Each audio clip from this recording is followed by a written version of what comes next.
It's no news that gaming has become a multi-billion-dollar industry, with publishers, developers, and individuals raking in millions every single month from various intellectual properties. You have the likes of GTA 5 with sales over the last 10 years, even topping the GDP of some countries in the world. Yeah, it is not just about making games. There are actually many other ways that you can make money. You can do it playing video games. You can do it, being a professional sports athlete, or be like me, have a struggling YouTube channel. The truth is, in some parts of the world, the gaming industry pie slice remains ever smaller. From inaccessibility to regular game provisions to unfavorable economic conditions, gamers in these countries can't seem to stand shoulder to shoulder with other gaming counterparts from around the world. And this is what we're going to be taking a look at today. I'm your boy, Akoni. You're welcome once again to Akoni Plays, and these are the top 10 things only gamers in countries like Nigeria truly understand. And before we dive right into the video, please, I just want to implore you. We're a relatively new channel and we're trying to get our subscriber base up to 5,000 subscribers. So please, if you actually like this video, and that is if you like this video, don't forget to drop a like and subscribe. Don't also forget to turn on the notification bell so that every time we drop a content on this channel, you will be the first to know. And without further ado, let's dive right into the video.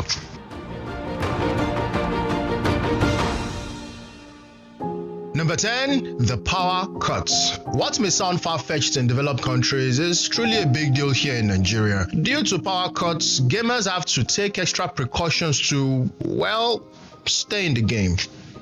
Get it? Console owners have to buy UPS devices to compensate for power outages, which can either destroy the game process or files, or even control all spoils and delete their consoles altogether. Imagine playing an online multiplayer game and due to power outage, you blip off the game like Thanos snaps you out. It can really get frustrating as you now have to pay extra just to enjoy uninterrupted gaming time. And yeah, no thanks to generating sets. Number 9, we take time to catch up with the rest of the world. Imagine you have to play Hogwarts Legacy 2 whooping months after release.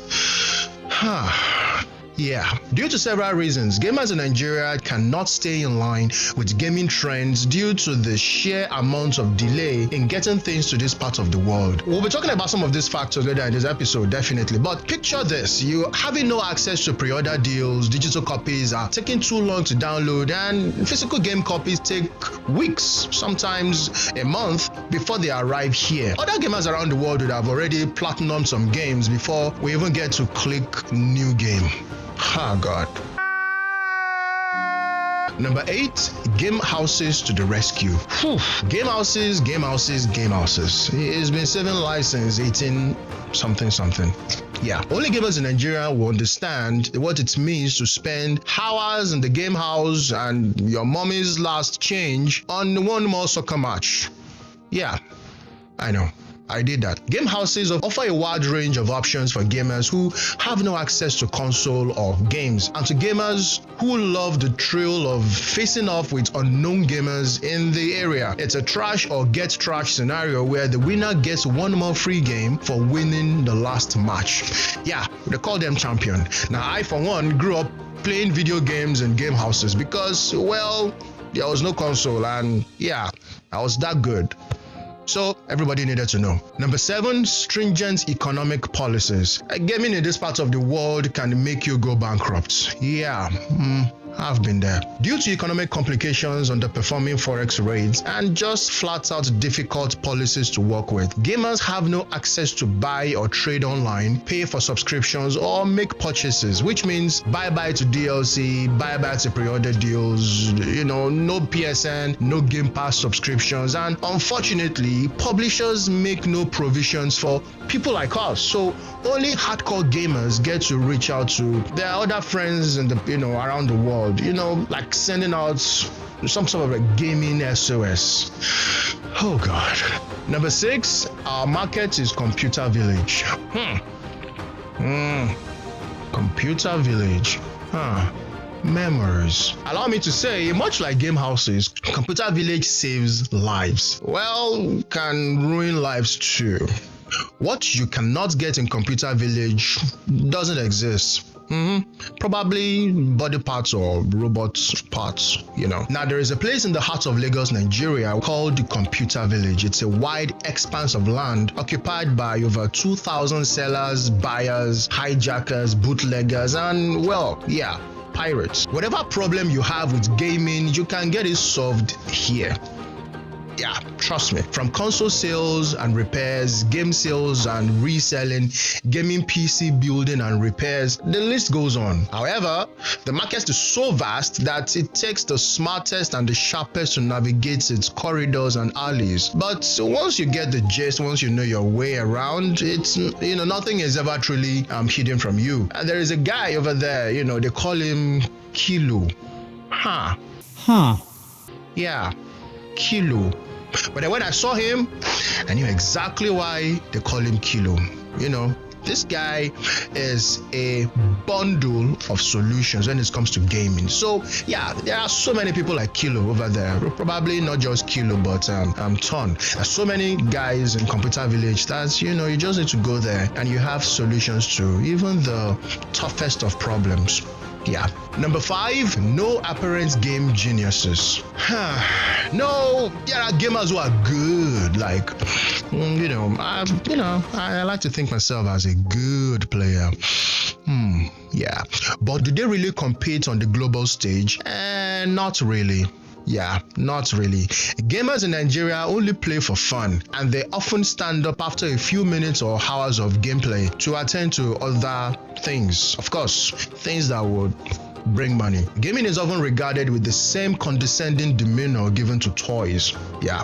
And for reasons like this, it is very rare to find gamers who are ready to dedicate days or even months to getting good at a particular game. Good enough to compete on the world stage, because there's just no time, and those who are good, there are not enough platforms to truly pick them out. So if you're a FIFA genius, and you're staying somewhere around Oshogbo, Uyo, or Kaduna, let's create a community and battle it out on the global stage. I know that there are so many other guys, there's so many other platforms around that we are beginning to have platforms, but they are not enough, trust me. We are also working on having a national federation for esports, and I think that should be by the time of the recording of this video, I'm not sure if it is in existence yet, but esports is actually a big deal now in Nigeria, but we actually just need to do more, because I can remember the last time I actually played online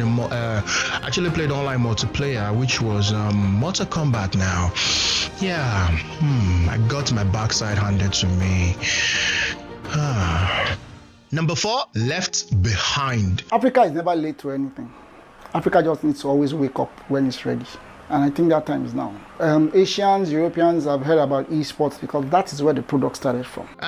This might sound very familiar. So it is not the books, it is not the movies. We are the ones who's been left behind. Now, even till recently, publishers and console tech giants like Sony, Microsoft have no provisions for gamers in this part of the world, in developing countries like Nigeria. Imagine to my surprise when I found out that I can't play games like the campaign of Call of Duty because there were no copies published for people in my area.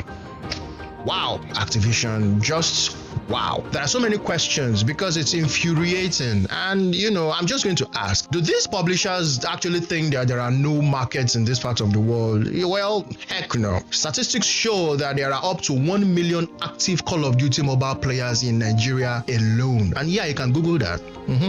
So why relegate console gamers here because of whatever reason, and well, you didn't know, publishers, you didn't know, now you know, and you're welcome. So we have a big community here that you can cash out from and stop leaving us behind. Number 3, terrible internet. Yep, imagine surfing the internet on your acclaimed best network and having your 4G network lag like you're browsing on Edge LTE. Yeah, it's Yeah. And no, it's not even an exaggeration, which means bye-bye DLC downloads, bye-bye MMORPG, bye-bye online matchups like FIFA Ultimate Team, or even Mortal Kombat. Probably with the arrival of Elon Musk's Starlink, Nigerian gamers can now get to have the online gaming experience that they truly deserve. But as of now, getting Elon Musk's Starlink is, let's just say it costs an arm and a leg. Yeah. Number 2, interest in limited game genres. So I recently had a showdown with another gaming friend of mine and asked him just a few questions, like few gaming trivia. What is the full meaning of RPG? What is the full meaning of MMORPG? Mention some recent games with DLCs. What is even the full meaning of DLC? And to no surprise, my friends do not even know what these things are. It's not because they are not educated, but it's just because we deal with very limited game genres in this part of the world. Some publishers would have little sales, and they do have little sales with IPs in survival horror, RPG, or even Soulsborne games. I remember a friend of mine returning Elden Ring 3 days after buying it. I think I said that when I was creating my Elden Ring run for beginners. So imagine having to not getting to experience that genius of Elden Ring. Yuck. Now, due to the options made available to us over the past, let me say, 25 years, our options only range between combat, racing, sports, and mobile games. The truth is, everything else is a blur. At number 1, our game is soccer. As a rider to number 2 above, our game here in Nigeria is soccer. That's just it. And I'm saying soccer because of American audiences. It's just football. I know. Now, it's partly for the love of the game, partly because of limited options, partly because of our accommodating yet competitive lifestyle. Football remains the most played video game in this part of the world. There is no feeling that trumps walking into the company of your fellow gamers and they are singing your praises of you being the ultimate trasher. And on the flip side, there is no greater feeling when that unbeaten run ends one day and somebody actually shows you who's boss. Now, game houses and individuals, people who have consoles, even if they don't have any of that CD, they must have a football game CD because it must either be FIFA or PES. I think they go by different names now, actually. So some people even still play Win 11 till this day. Trust me. I've seen it happen. Now, let's not start getting into which is better between FIFA or PES because we will not finish that discussion here. And there you go, my friends. Those are the top 10 things only Nigeria gamers truly understand, things that they can relate with. And for our friends outside the world, please do me a favor. When you see a gamer from Nigeria or Africa pop up on your radar, please treat us with kid gloves. We don't really have it easy like you. I know how many times I've gotten trashed on Mortal Kombat, and I said that before. I can still feel the beating. And if you see us up close, please give us a very big hug. If you know any other things peculiar to gamers in Nigeria that are not on this list, please be sure to drop them in the comment section below. And do not forget to like and subscribe. You'll be doing us a big solid. Until next time, take it easy, guys.